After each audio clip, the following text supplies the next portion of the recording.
It's a cold, blustery day, but we have a special delivery. I'm sure you probably know by the title of this video, but I'm hiking out to go get it. I bet you're asking yourself, who is this guy, and how would he know the best fridge for off-grid living? Does he have much history in 12-volt fridges? Well, let's hike this thing back the half-mile to our cabin, and hopefully those and more will be answered in this video. Thanks for tuning in.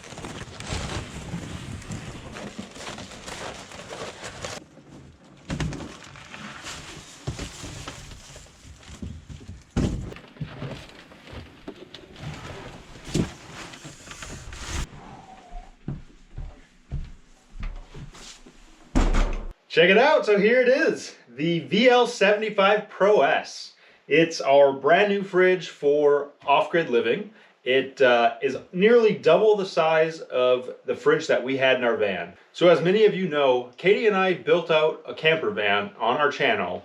We did it all DIY. I shared my process as I went along, the things that I learned and all those things. For our van, we purchased an ICECO 45 Pro S. It has worked wonderfully for us. The Goal Zero 3000X that we have powers it really well, and we've never had any issues with the solar panel we had or being able to charge on the road, anything like that. So since we had that fridge in the van, when we used to be parked here, we moved it inside and started utilizing a Goal Zero 6000X for our power source. It has done the trick up until this point, but we knew that it was a little bit smaller than what we needed. So I actually reached out to ICECO, and this is our first sponsored video of the year. Basically, I was letting them know how much we enjoyed the ICECO 45 Pro that we had previously. And so they decided to upgrade us to a 75 Pro S. So that is the fridge I have here. So in terms of size, this is almost double the size of our other fridge. That was just a single zone. This one is actually dual zoned. So it has two separate sides. One that is a great big open space, one that there is the compressor on this side, so it's kind of tiered. And that's exactly how our other fridge was. It's kind of tiered on the corner. Basically the left side of this, it's almost as much room as in our other fridge. Let's go ahead and get this thing plugged in and we'll talk about how much power it uses. So in the fridge was this box. It has a manual, extra plug, a 12 volt and AC plug, which we'll use the 12 volt as we're off grid. It's a lot more efficient to use 12 volt power. And there's an extra handle and extra corners in case those break. So the 12 volt power source is like a cigarette lighter or a 12 volt little connector. So I'll plug that in. And there is a connection point on both sides of the fridge for 12 volt. As these are built for kind of like off-road, like Jeeps and overlanding and stuff.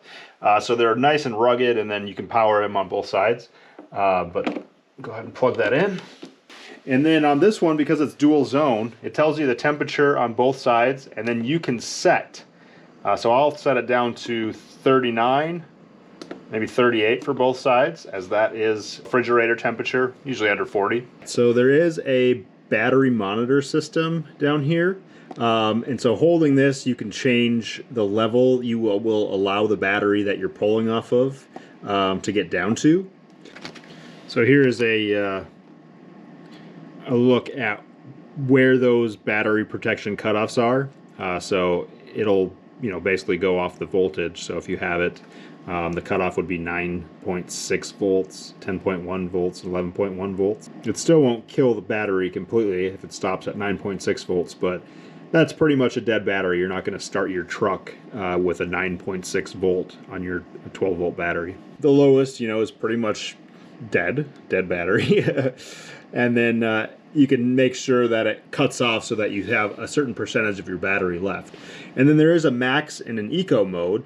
So the max mode, you can do the same thing. You can hold it to change where it will go. And so the max mode is basically just running the compressor when it needs to and keeping it cold at all times. And then the eco mode is, a little bit more conscious about the amount of energy that's going. And here's kind of a breakdown of the different style refrigerators. So the 45 Pro S takes 45 watts. The 75 Pro S takes 57 watts, which I have only been showing about 40 watts so far, so like I said, that's why I thought it was pretty similar to you know, what we are using. But these are all their different series refrigerators, so you know, there are models that are cheaper, more affordable. These are one of the you know, the higher end models that they sell, but definitely worth looking into.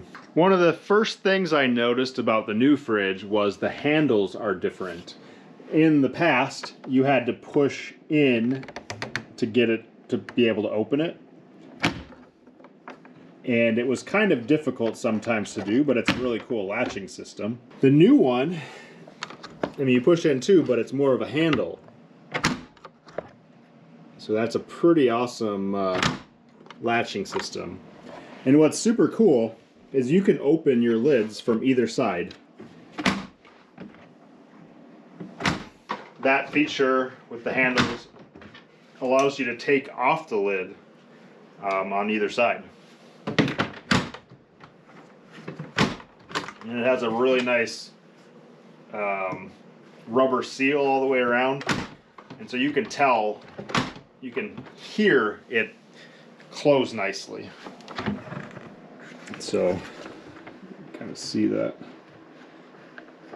Pretty cool. I already loaded up our fridge with all the stuff from the other one because I unplugged our other fridge. To go along with those updated handles, they also upgraded the bins inside. So previously there was one single bin that would come out, and now they have two separate bins per side of the fridge. So previously it was one large bin, but now that's usually the biggest complaint about these cooler style fridges, is that you can't get to the bottom without pulling a bunch of things out. But now, because it has like a tiered layer like this, it is super awesome. So here's our old one. It was just one big bin. So getting down to the bottom of things, you'd have to go through stuff that's layered. Now with a two-tiered option, gives you a lot more ability. Also in the dark, it makes it nice and easy. There's LED lights built into the sides, so when the door opens, there's lights that you can see pretty much all the way down to the bottom. In terms of looks, me and Katie are big fans of matte black, so I think it's one of the prettiest fridges on the market. They have rubber, this nice rubber grip on the top with their logo. You know, it's a perfect seat.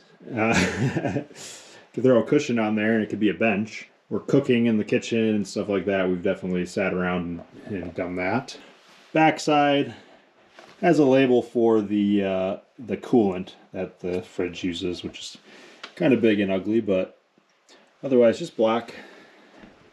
Has the vent for the compressor, so that's something you just need a little bit of airflow. The corners all have these rugged caps in case you're hitting it or bumping it, or if you're pulling it out of a vehicle or something, knocking it. So extra protection there. And they do send extra caps for the top or bottom, as the bottom has the same, so that you can replace them if you need to. Otherwise, this piece as well is nice and solid. The handles are aluminum bar in the middle and kind of a composite plastic on the sides. Super sturdy. They do send you one in case you were to break it. They do send you a spare in the box. They're not spring actioned like some brands have, but I think they're perfectly rugged and perfectly usable, and you know, you're not going to pinch your hand because they have a stopping point. It is now pulling 69 watts, so higher than it was earlier. If it were to be running like this all day, it would still take 50 hours, 50.8 hours for my Goal Zero to empty. But this just goes until it cools, and then it turns off. So your wattage during the day ebbs and flows. You know, it depends on how warm it is. Outside temperature will definitely affect, you know, the cooler and stuff, and just like a fridge at home. But it pretty much, you know, 69 watts compared to like a regular refrigerator is just sipping energy. Otherwise, you know, a real refrigerator, even like a little mini fridge, would be using quite a bit more wattage than that. So it has only been, I think, about 8 minutes since I've been filming some of these with the lids open and stuff like that. And already on the left side it's down to 38 degrees, and on the right we're down to 41 degrees. Pretty much at the temperature it's supposed to be. That shows you just how efficient this cooler is to cool off.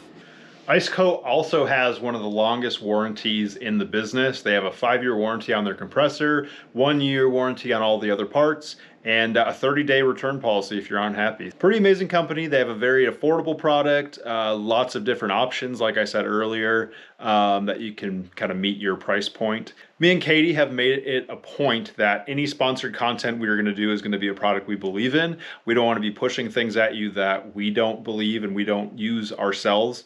This is something we probably would have purchased ourselves for the cabin. I just reached out to them to see if it was something that they'd be interested in doing with us and partnering with us. I can highly recommend them, even though this is a sponsored video. I still, like I said, we purchased their product previously. It worked for a number of years in our van, and when we first moved here months ago, it's been something that we've utilized on a daily basis. So it took less than 15 minutes to drop 10 degrees down to the temperature, you know, I set it to. It is a dual zone, so like I said, you can set them to the exact same temperature, or, you know, I could put this down to 0 degrees and we would have a freezer on one side and a refrigerator on the other.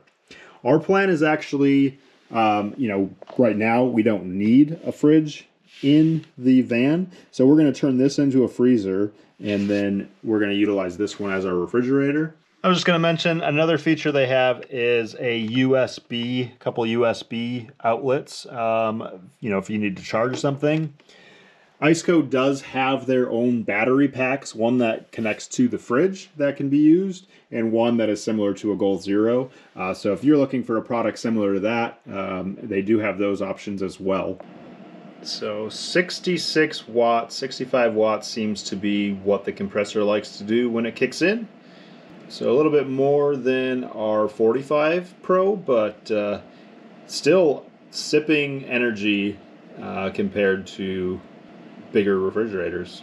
So one reason I think this is one of the best off-grid living refrigerators is because it is a cooler style, and regular door fridges, upright fridges with a door, allows cool air to pour out because cold air sinks. A lot of people say warm air rises, but it's actually cool air sinks.